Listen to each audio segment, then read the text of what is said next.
오늘은 계속 드려야 했던 제사를 단 한 번으로 끝내다라는 제목으로 함께 말씀을 나누겠습니다.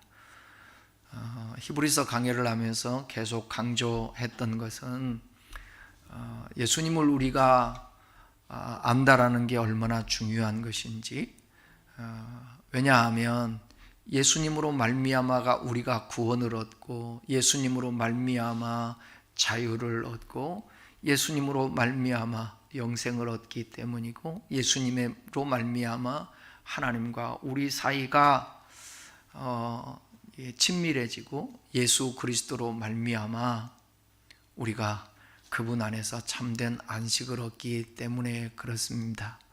왜 예수여야만 하는가? 그 예수에 대한 그 이야기들을 히브리서에서 계속 말씀하고 있는데, 구약 성경을 이해하지 못하면 신약에 이 땅에 오신 예수 그리스도를 제대로 알 수가 없습니다. 그러니까 구약 폐기론자들도 있는데, 이제 예수님이 오셔서 율법을 다 이루시고 예수로 구원받는데 무슨 구약이 필요한가? 그런데 여러분, 설계도를 모르고 어떻게 집을 지을 수가 있겠어요? 그리고 설계의 도면을 모르면 이 건물의 어디 위치에 하수구가 있고, 그 다음에 상수도가 있고, 전기 배선이 있는지 그 알 수가 없지 않습니까? 그래서 구약 성경을 알아야, 왜냐하면 구약 성경이 예수님에 대해서 증거하고 있으니까. 예수님이 구약 성경에 실체로 드러나지는 않지만 예수님이 메시아로서 영원한 대제사장으로서 이 땅에 오셔서 인류를 대속하시고 다시는 제사를 드릴 필요가 없이 구약처럼 이제 단번에 제사를 드려 다시는 제사 없이 오직 예수 그리스도로 말미암아 지성소, 하늘 성소, 하나님의 임재가 있는 하나님 앞에 우리가 나아갈 수 있다라는 것입니다. 그러니까 오늘도 말씀이 좀 중요하면서도 어려운 부분이 있지만 함께 살펴보는데, 구약시대의 제사의 가장 큰 특징은 뭐였냐면 반복이었습니다. 죄를 지을 때마다, 절기 때마다, 해마다 피를 다시 흘려야 했었습니다. 제사가 끊이지 않았죠. 제사가 계속된다라는 것은 사실 죄도 계속해서 제사를 통해서 용서를 받아야 된다라는 뜻이었습니다. 오늘 본문은 이 끝없는 반복의 제사가 예수 그리스도의 단 한 번의 제사로 완전히 끝났다라고 선포하고 있습니다. 오늘 설교의 큰 흐름은 이렇습니다. 첫 번째는 율법과 구약 제사는 그림자일 뿐 온전케 하지 못한다라는 것입니다. 왜냐하면 실체가 아니기 때문에. 그리고 그렇다면 구약의 제사는 불완전했다는데, 그렇다면 구약 성도들은 구원의 문제는 어떤가?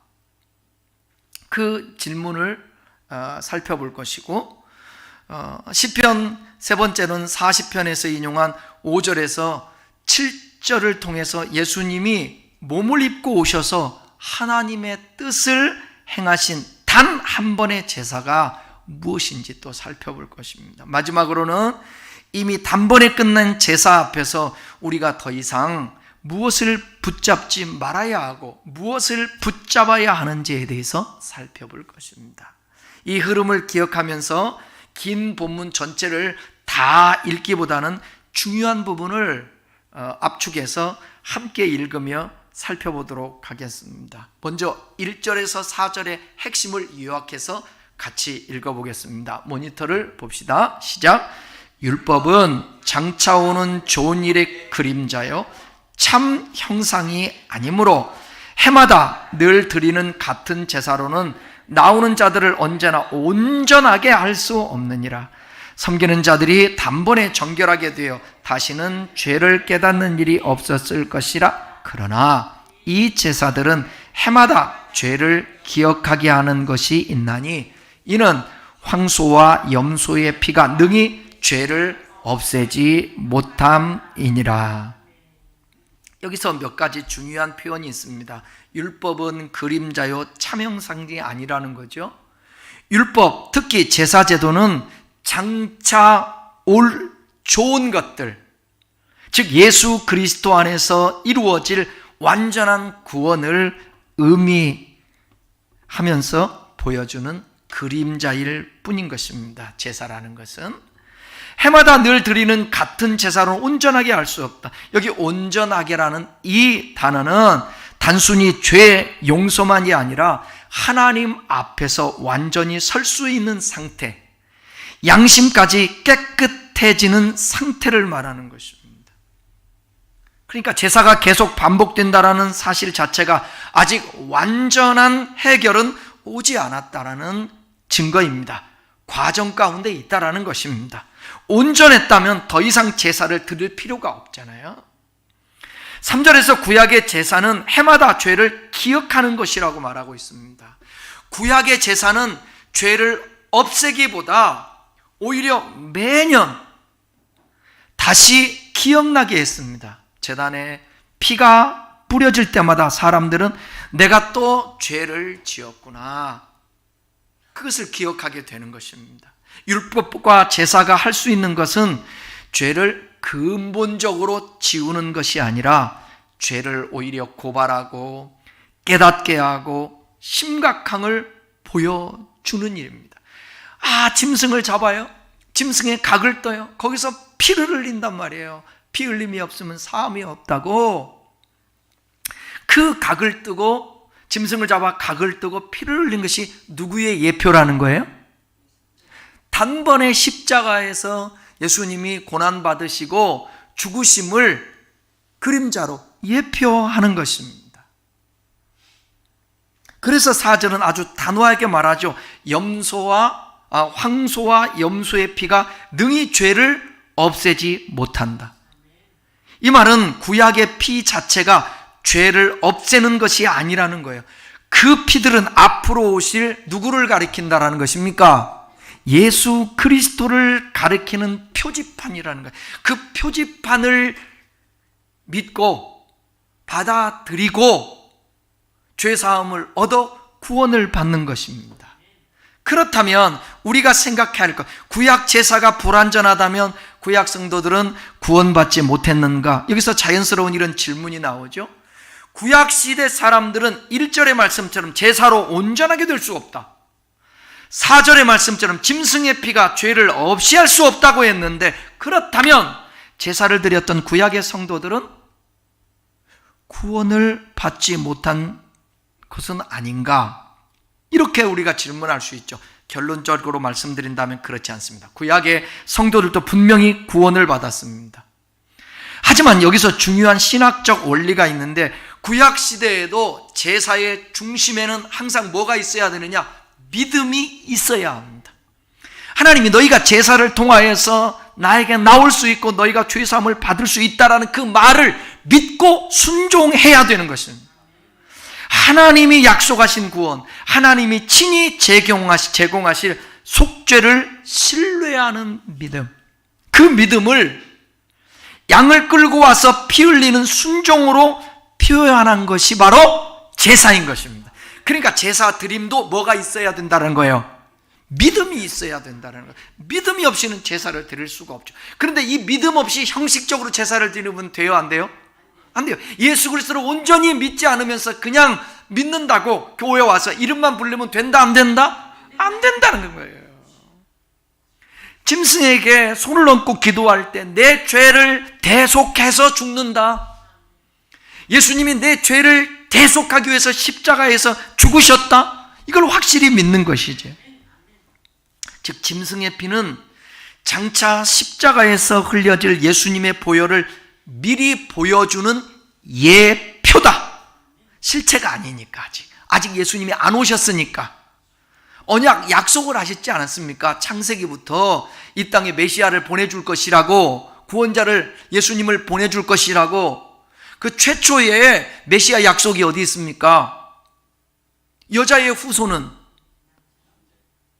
뱀의 후손의 머리를 상하게 할 것이요, 나오지 않습니까? 여기서 여자의 후손이 누구를 얘기하는 거예요?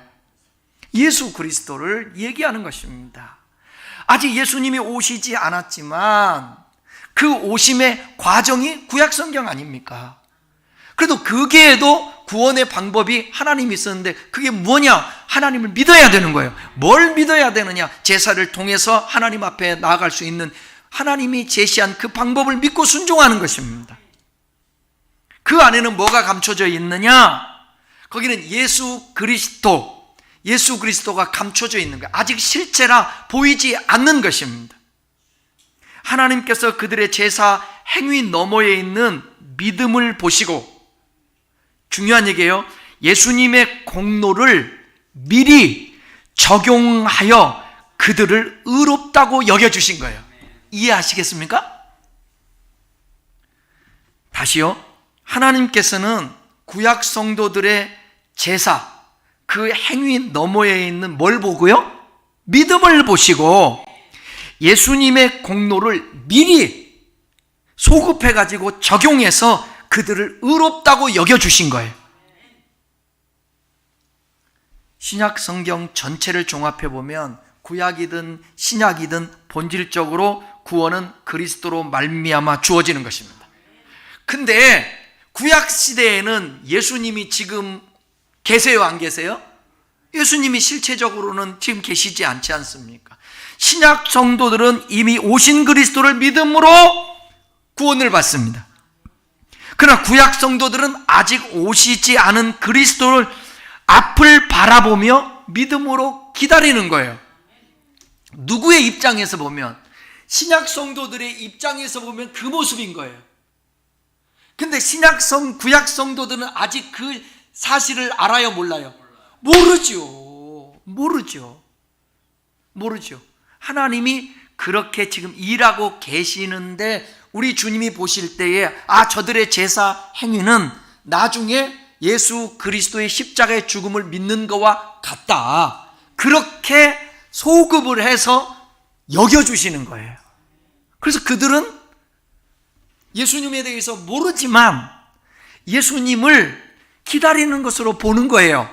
여기 신약 성도의 입장에서 보게 되면, 또 하나님 입장에서 보게 되면 그렇게 여겨주시는 거예요. 이해하시겠어요? 이 설명이 참 어렵고 힘들어서 주님 앞에 계속 기도하고 고민도 하고 그랬어요.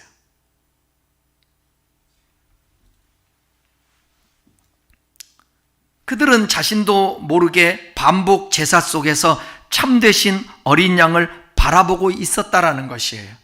근데 바라보고 있었다라는 이 표현은 그들의 입장을 얘기하는 게 아니에요.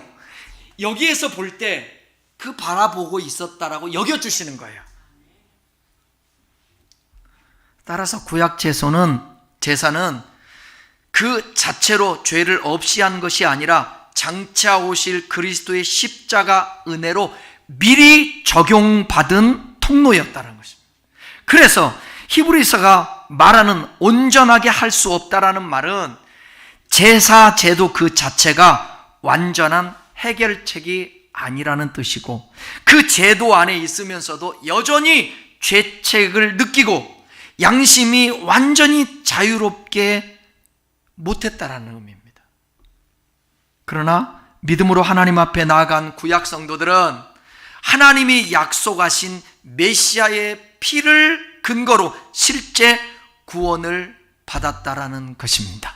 그 주님이 완성을 해가는 과정 속에서 그들의 믿음을 보시고 완성된 예수 그리스도를 그들이 실제로 그 당시에 예수님이 있었다면, 실제로 보이신다면, 구약 성도들이 진정코 제사를 드렸다고 한다면 구약 성도들이 예수를 믿었을까요, 안 믿었을까요?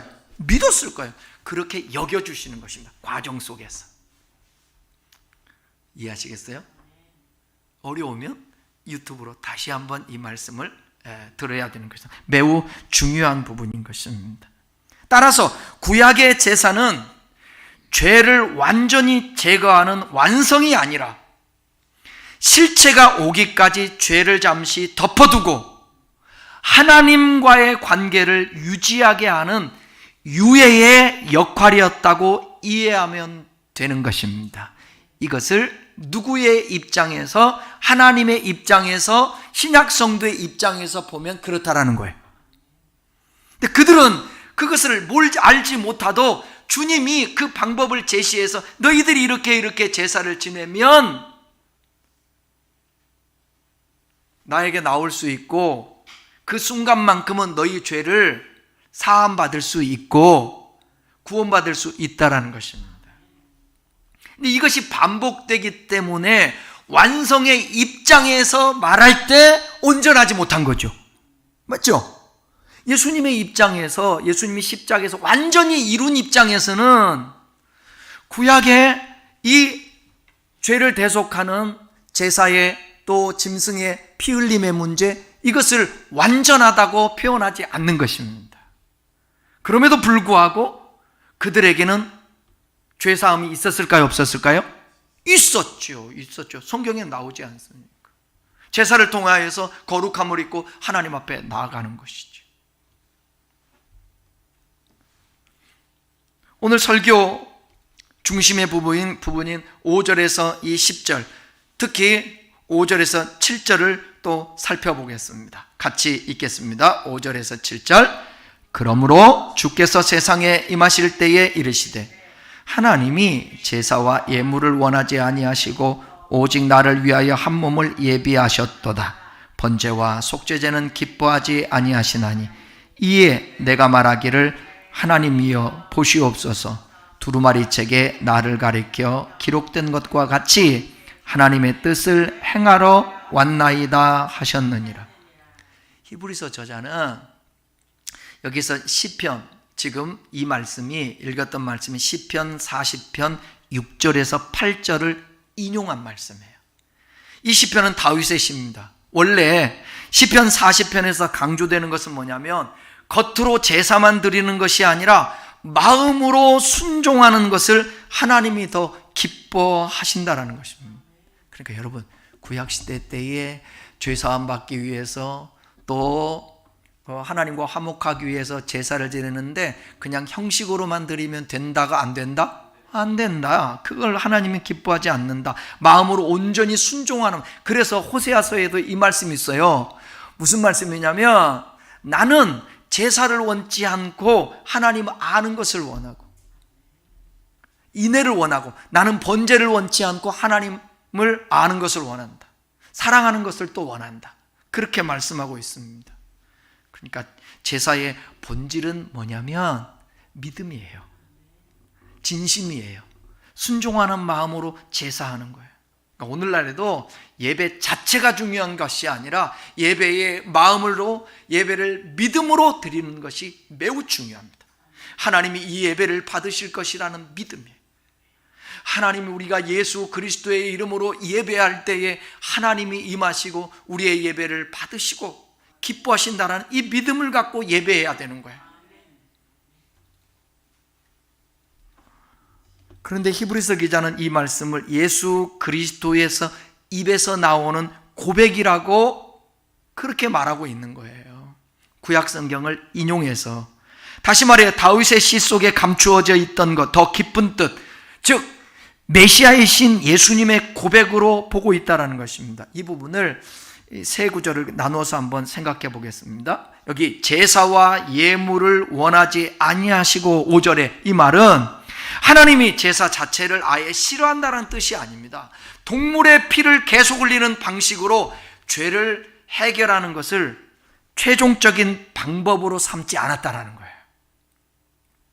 하나님은 처음부터 동물의 제사를 임시 방편으로, 그림자로, 예표로 허락하셨을 뿐 그것으로 모든 것을 끝내실 생각이 아니셨습니다. 영원한 게 아니었어요. 그래서 오직 나를 위하여 한 몸을 예비하셨도다. 한 몸 하니까 뭔 생각이 들어요? 누구를 예비했다는 것 같습니까? 여기서 한 몸은 약속의 성취로 오신 예수 그리스도를 가리키는 것입니다. 하나님이 친히 사람이 되셔서 이 땅에 오셨어요. 몸으로 오셨어요. 인성을 가지시고.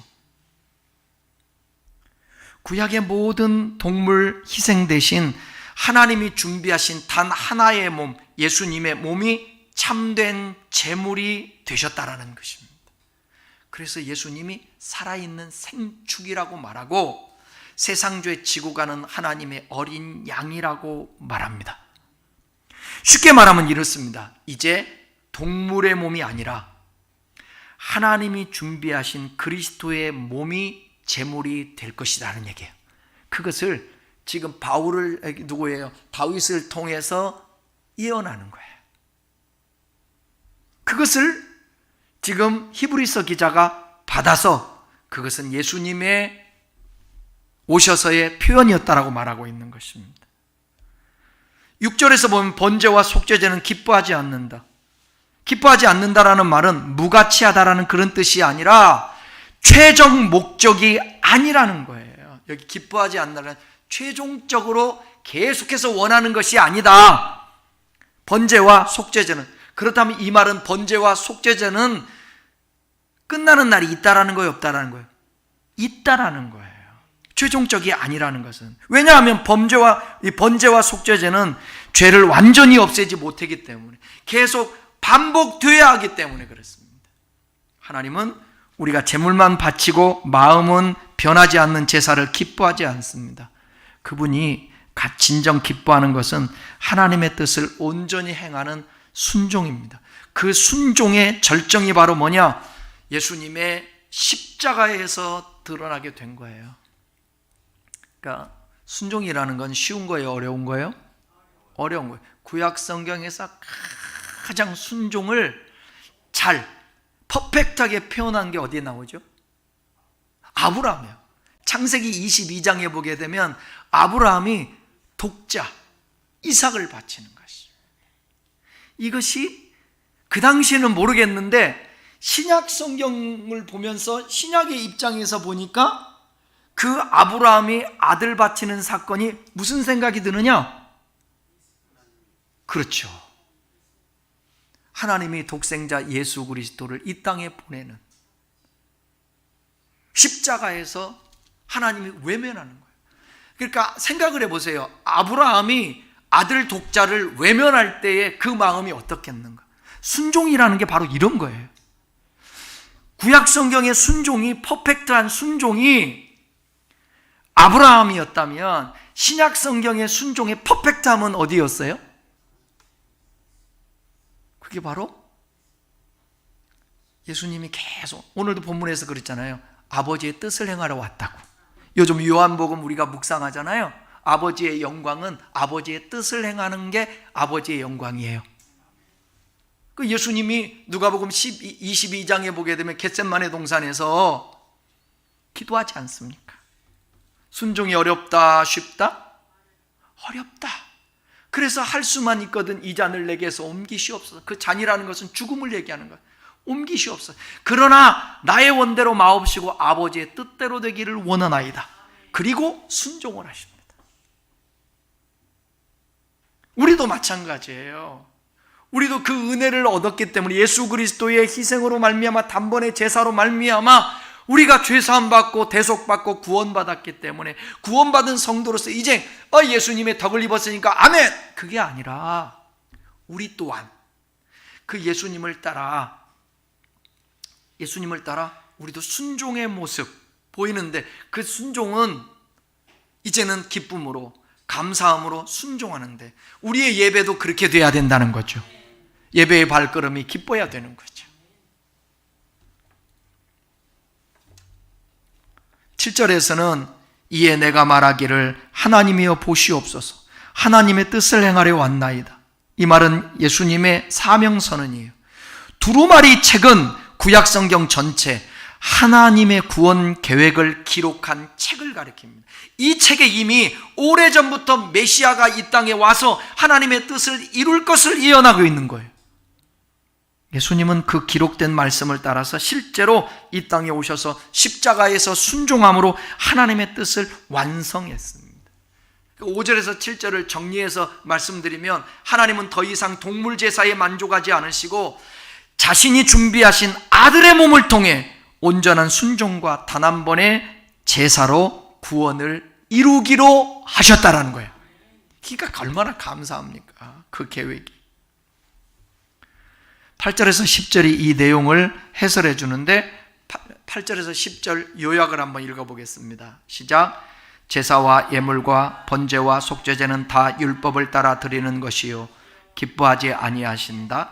그 후에 하나님 말씀하시기를 보시옵소서 내가 하나님의 뜻을 행하러 왔나이다 하셨으니 그 첫 것을 폐하심은 둘째 것을 세우려 하심이로라. 이 뜻을 따라 예수 그리스도의 몸을 단번에 들으심으로 우리가 거룩함을 얻었노라. 여기서 중요한 세 가지를 기억하면 됩니다. 첫 것이라는 단어인데 첫 것은 뭐예요? 율법에 따른 반복적인 제사를 첫 것이라고 말합니다. 둘째 것은 예수님이 하나님의 뜻을 행하신 단번의 제사, 십자가의 죽음이에요. 이 뜻을 따라 단번에 거룩함을 얻었노라. 우리의 거룩함은 예수님의 순종과 단번의 제사에서 나오는 거예요. 우리의 반복된 노력에서 나오는 것이 아닙니다. 지난 주일에도 말씀드렸잖아요. 우리의 의로움은 어떤 우리의 근거가 아니라 예수 그리스도를 믿음으로 말미암아 의로워진다고. 11절에서 18절의 그 핵심만 간단히 짚고 한번 마무리하도록 하겠습니다. 먼저 11절, 12절을 보겠습니다. 제사장마다 매일 서서 섬기며 자주 같은 제사를 드리되 이 제사는 언제나 죄를 없게 하지 못하거니와 오직 그리스도는 죄를 위하여 한 영원한 제사를 드리시고 하나님 우편에 앉으사. 여기도 11절에 보게 되면 언제나 죄를 없게 하지 못하거니와 그러잖아요. 완성된 입장에서 비교해 볼 때 그렇다라는 거예요. 반복되기 때문에 그 표현을 쓴 것입니다. 구약의 제사장은 매일 서서 사역했습니다. 끝이 없다라는 거죠. 반복했기 때문에 그런. 그런데 예수님은 단 한 번의 영원한 제사를 드리고 어디에 앉으셨다고 그랬어요?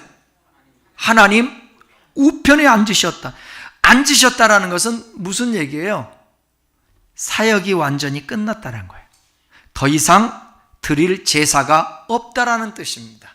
구약의 제사장들은 서 있다고 표현하잖아요. 왜? 계속해야 되니까. 근데 예수님은 단번에 제사를 드리시고 하나님 우편에 앉았다. 이건 마쳤다, 끝났다, 그런 뜻입니다. 14절 읽을까요? 14절. 그가 거룩하게 된 자들을 한 번의 제사로 영원히 온전하게 하셨느니라. 여기 한 번의 제사, 더 이상 반복이 필요 없죠. 영원히 온전하게. 이것은 시간적으로나 질적으로나 완전한 구원인 거예요. 이제 또 다른 방법이 있다 없다? 없다. 다른 방법이 없는 거예요. 그러니까 구약 성경은 예수 그리스도를 향하여서 계속 지금 달려오고 있는 거예요. 사건들은 점이나 마찬가지예요. 점들이 이어져서 선이 되는 거예요. 그러니까 하나님의 섭리를 이루는 선이 되는 것이에요. 우리 안에 여전히 연약함이 있고 죄와 싸움이 남아있지만 그럼에도 불구하고 하나님 앞에서 우리의 신분, 지위는 이미 온전하게 된 존재이다라는 것이에요. 16절, 17절 요약입니다. 시작. 내 법을 그들의 마음에 두고 그들의 생각에 기록하리라. 또 그들의 죄와 그들의 불법을 내가 다시는 기억하지 아니하리라. 구약 제사는 죄를 기억하게 한다고 그랬잖아요. 매번 드릴 때마다 기억하게 한단 말이에요. 왜? 짐승이 죽잖아요. 피를 흘리잖아요. 이게 죄 때문에 그렇다라는 거죠. 그걸 기억해요.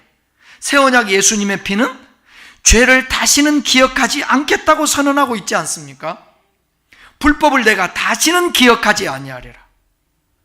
하나님이 기억하지 않겠다고 하시는 그 죄를 우리가 붙잡고 계속해서 죄책에 묶여 있으면 안 된다는 거예요. 그래서 그리스도 안에 있는 자는 결코 정죄함이 없나니 말씀하고 있는 거예요. 과거에 잘못했던 죄를, 저도 그래요. 뭔가가 개운하지가 않으니까, 예수님 믿고 나서도 모르니까, 가르쳐주는 사람도 없으니까 용서해 주세요. 그것을 내 마음이 큰절하게 하고 진짜 가슴을 쥐어짜고 막 그래야 용서받는 줄 알고, 그 회개를 5년 전에 한 거를 또 하고 또 하고 또 하고, 그것은 어쩌면 주님의 이 단번의 제사에 대한 우리의 그 잘못된 생각인 거죠. 우리 주님이 서운하게 생각하지 않고요. 야, 내가 너를 위해서 죽었다, 희생했다, 내가 너 용서했어. 그런데 용서했어, 선언했는데 또 와서 아들이 아버지한테 와서, 아버지 제가 진짜 잘못했습니다, 어제 한 일은 진짜 잘못했습니다. 그러냐, 아들아 용서하마 그랬어. 갑자기 이틀 후에 다시, 아버지 진짜 잘못했어요. 용서했다니까. 네 아버지 감사합니다. 한 달 후에, 아버지 제가 저번에 있잖아요, 그 말씀드렸던 거 진짜 잘못했어요. 내가 생각해보니까 진짜 또 잘못 용서했다니까. 내가 기억지 않는다니까. 도말 기억지도 않는다. 페인트 있잖아요. 여기에 색깔들이 여러 가지 있으면 페인트 칠하면 속에 있는 게 안 보이잖아. 주님이 기억하지 않는다는데. 그래서 이제 3년이 지났어. 3년 지났는데 어느 날 아버지한테 왔어. 아버지 그때 3년 전에 있었잖아요, 제가 그 잘못했는데 용서해 주세요. 그럼 아버지가 뭔 생각했어? 얘는 아버지를 안 믿나? 용서했다니까.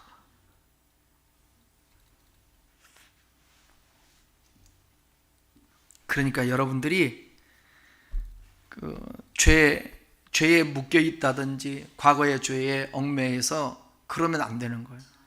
사도 바울 같은 경우 예수 믿는 자를 잡아서 옥에 가두기도 하고 핍박하고 이랬던 사람 아닙니까? 그것을 기억하면서 내가 이러한 연약한 존재야, 내가 죄인 중에 괴수야, 이 고백은 할 수 있지만 하나님 또 용서해 주세요, 또 용서해 주세요. 그렇지 않다라는 것입니다. 18절입니다. 18절 시작. 이것들을 사하였은즉 다시 죄를 위하여 제사 드릴 것이 없느니라. 구약에는 이것을 반복했다고 그러잖아요. 완전히 죄의 문제 해결이 못하니까 반복해서 제사를 드렸어요. 근데 예수님이 오셔서 단번에 십자가에서 죽으시고 제물 되시고 제사를 드림으로 말미암아서 이제는 다시 그 제사를 드릴 필요가 있다 없다? 없다. 여기서 오늘 설교의 제목이 나오는 거예요. 다시 죄를 위하여 제사 드릴 것이 없다라는 거예요. 예수님의 십자가는 계속 드려야 했던 제사를 단 한 번으로 끝내신 사건입니다. 이것을 말씀하시기 위해서 구약의 제사 제도가 있었던 거예요. 계속 알리는 것이에요. 이렇게 해서 도달하는 것이죠. 이제는 더 이상 다른 길, 다른 제사, 다른 공로를 찾을 필요가 없고 단번에 십자가에서, 그 성경 히브리서에서 가장 중요한 말은 뭐냐면 예수님이 단번에 제사를 드림으로 말미암아, 그 단번에 제사라는 게 뭐예요? 단번에 제사가 뭐를 말하는 거예요? 십자가의 죽음. 그로 말미암아서 하나님 앞에 나아가는 무슨 길이 열렸다고?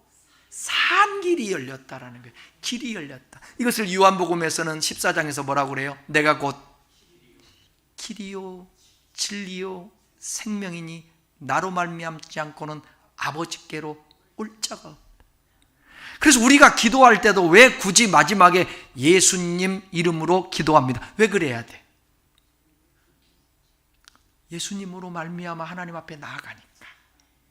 그래서 예수 이름으로 기도합니다. 그렇게 하는 것입니다. 말씀 정리해 보겠습니다. 히브리서 10장은 우리에게 이렇게 말해요. 애제사는 계속 드려야 했지만 예수님의 제사는 단 한 번으로 충분했다는 것입니다. 구약의 제사, 구약의 율법은 그림자요 예표였지만, 실체를 향하는 과정이었지만 예수 그리스도는 완성된 실체로 이 땅에 오셨다라는 것입니다. 그러니까 구약시대 때는 예표로 오실 예수를 믿는 거나 마찬가지인 거예요. 하나님을 믿는 거는. 하나님이 말씀하신 것을 순종하는 것은 그 순종하라는 부분 속에 예수 그리스도가 그 예표가 돼 있지 않습니까? 그래서 하나님은 소급하셔서 믿음으로 예수님을 믿는 걸로 인정해 주는 것입니다. 그분의 피가 우리의 마음을 정결하게 하였고 이제 우리는 담대히 하나님 앞에 나아갈 수 있게 된 거예요.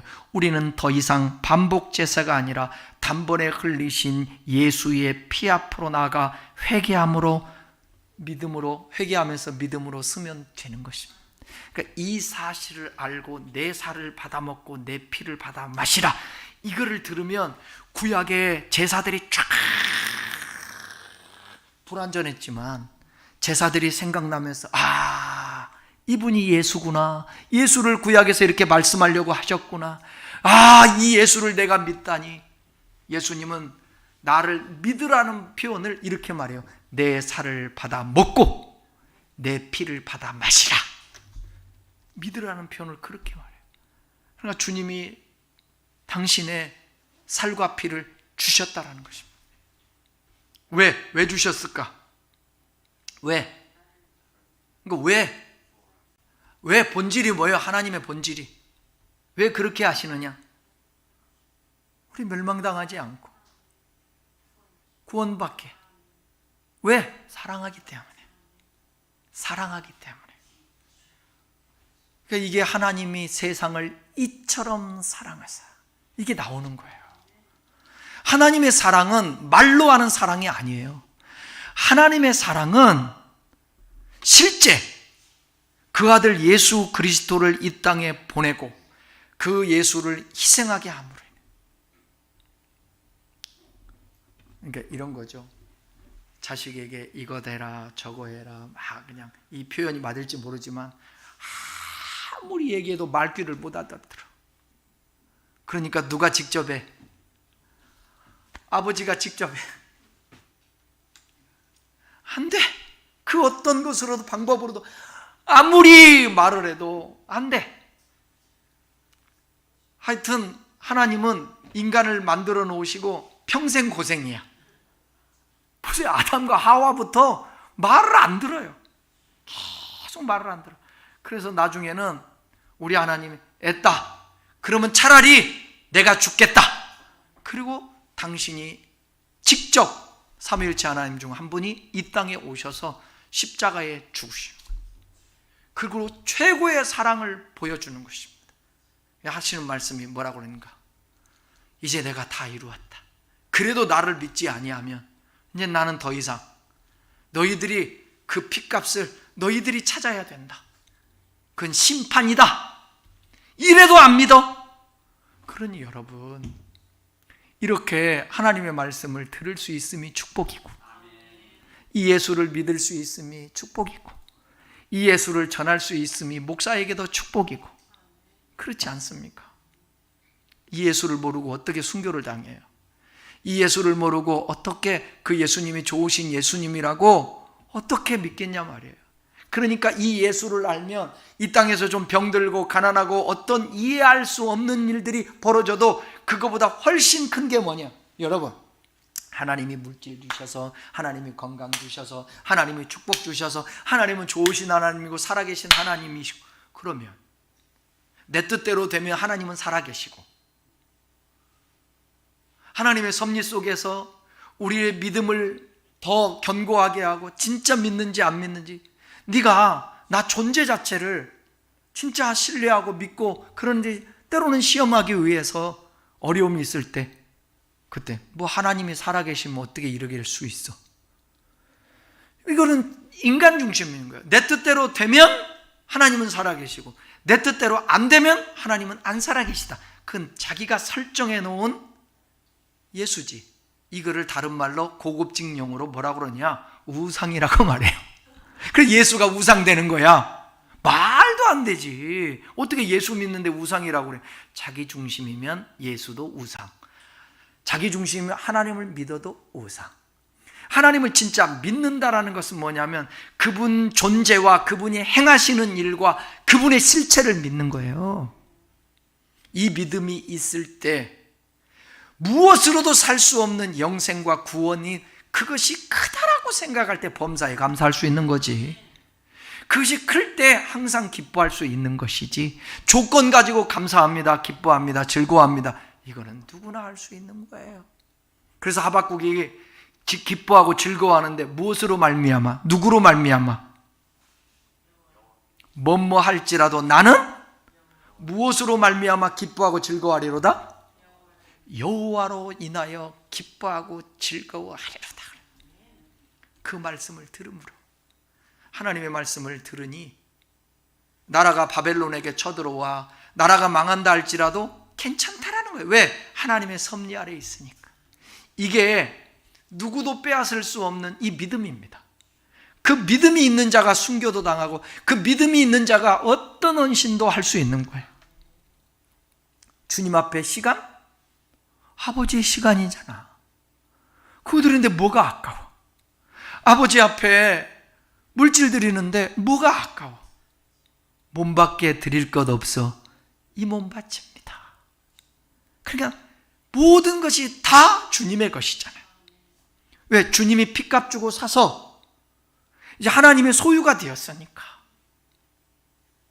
하나님이 내 것이 아니라, 예수님이 내 것이 아니라 내가 주님의 것이 된 거예요.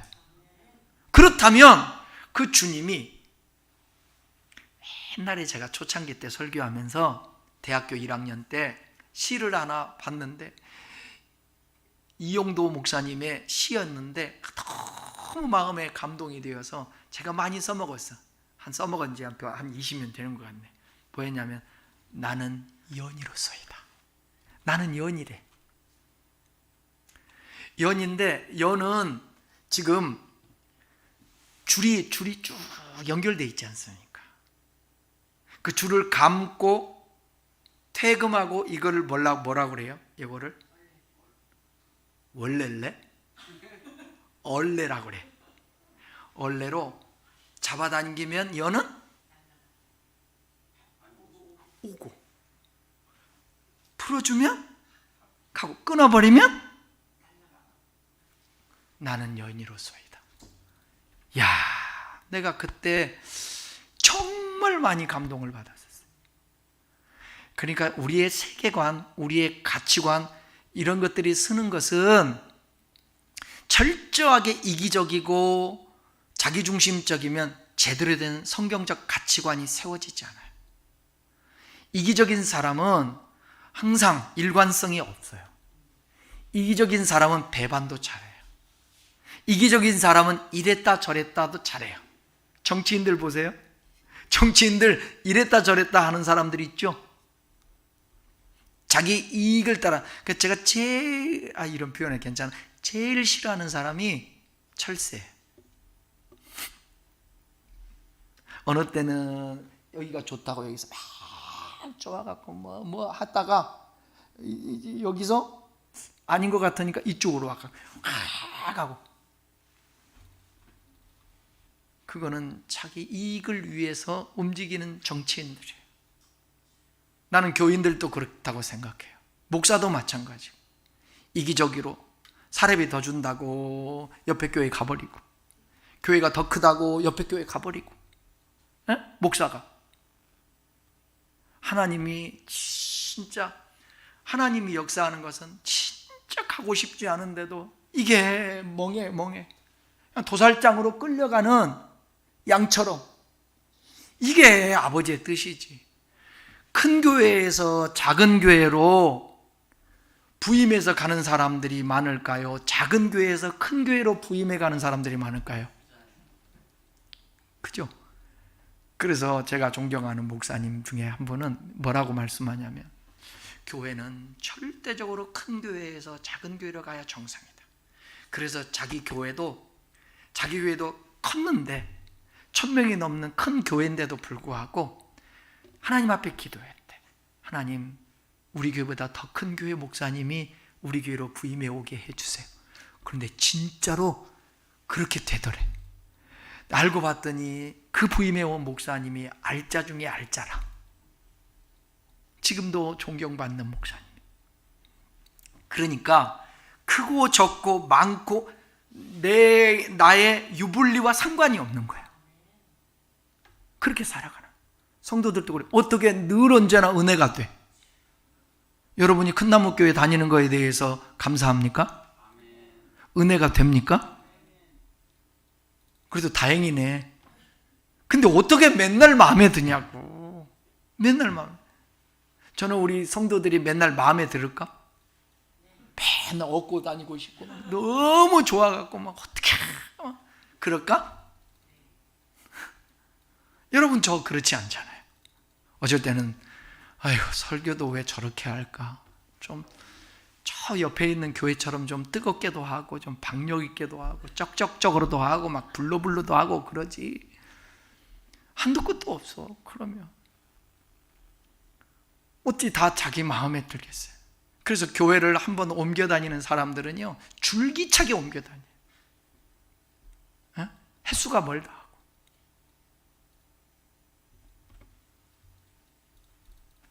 요즘 제가 제일 많이 쓰는 단어 중에 하나가 뭐냐? 구간이 명관이다. 구간이 명관이. 안수 집사님들, 구간이 명관이라고 생각하고, 구간이 명관이라고 생각하라고. 그래도 제일 나은 거예요. 겪어본 사람이 낫지. 새로운 분 만나려면 또 따져봐야지, 경험해봐야지. 그렇잖아. 우리 안수 집사님들이, 권사님들이 어떤 분인지 그래도 알잖아. 새로운 사람이 와봐. 몰라. 그러니까 알지 못하는 사람이, 이상한 사람들이 막 와서 예배드리고 이상한 태도를 가지면 목사는 긴장하게 돼. 왜? 이단이 아닌가 하고 이단이 아닌가 하고 막 색깔 있게 돼. 그래서 실수한 적도 있어. 제가 저 양반 이단 아닌가. 목사님, 우리 교회, 이 교회 좀 이렇게 다니면 안 돼요? 와서 기도도 하고 열심히 하고. 여자 목사 필요 없어. 우리 교회 다른 데 가서 봉사해. 아유, 안 와도 되신다고. 누군 줄 알고. 구간이 명간이. 여러분, 진짜 예수님이 나의 주인이시고 그렇다면 잘 박힌 목과 같이, 말뚝과 같이 흔들리지 않고 좌로나 우로나 치우치지 않고 우직하잖아요. 시골에서 소 뛸 때 말뚝을 박잖아요. 그렇지 않아요? 말뚝을 박아요. 안수 집사님들은 도시에 살아가고 그거 모르시는가 같은데 알아요? 말뚝을 박아요. 쇠말뚝이 많은 거를 박아요. 힘센 소는 그거 있잖아. 그거 그냥 가지고 그냥 소가 도망가기도 해. 그럼 그 소 잡으려고 얼마나 고생하는데. 그래서 다행히 그 쇠줄이 있잖아요. 쇠가 이렇게 기니까 가다가 어디에 나무에 걸려가지고 더 이상 못 도망가가지고 뱅뱅뱅 돌다. 말뚝이 잘 박혀 있잖아요. 아무리 도망갈래야 도망갈 수가 없어. 돌다가 제자리야. 그래서 제가 그 소떼 낄 때 보게 되면 소가 나중에는 돌다가 어떻게 하는 줄 알아요? 말뚝에 이렇게 돼 있어요. 그래서 이렇게 하고 있으면 눈알이 이만해. 그러면 이리야 이렇게 해서 돌려가지고 다시 풀어주거든요. 우리가 잘 박힌 목과 같이 딱 서 있잖아요. 벗어나지 않아요. 절대로 주님에게서 벗어나지 않아. 이리저리 도망가니까 저기 수렁에 빠지는 양이 되는 것이지. 그냥 주인 대신 예수 그리스도 앞에 잘 박혀 있으면 절대로 문제가 없습니다. 여러분, 짐승도 아니에요. 제사도 아니요. 이제 예수입니다. 예수. 그 믿음 갖고 나갈 수 있기를 주님의 이름으로 축원합니다. 네, 기도하겠습니다.